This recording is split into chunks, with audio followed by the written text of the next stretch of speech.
Hello everybody, I'm the Alley Cat Witch.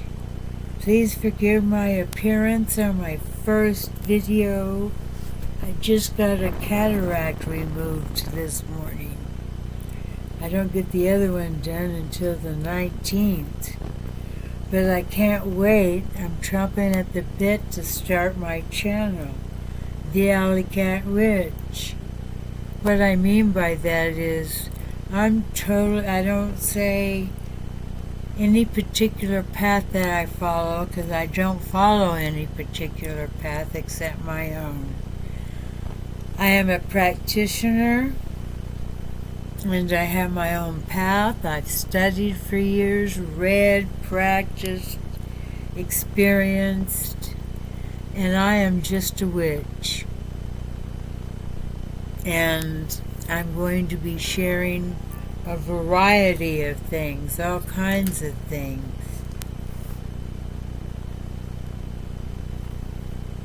Sorry, checking the phone.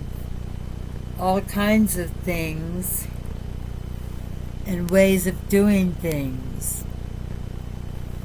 I'm going to start with Appalachian witchcraft, give you some little history here and there, give you some information, and throw in a spell.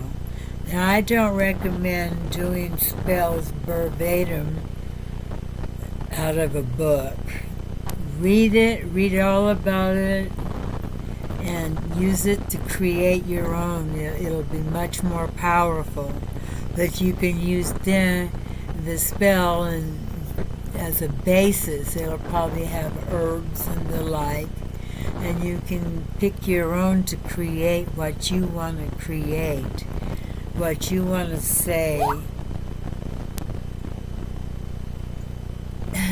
what you want to say. I'm sorry. Please forgive me for this first video, but I'm so excited. Please subscribe. You won't regret it. Give it a like, and I'll present myself looking better next time. Thank you so much for checking me out. Bye-bye.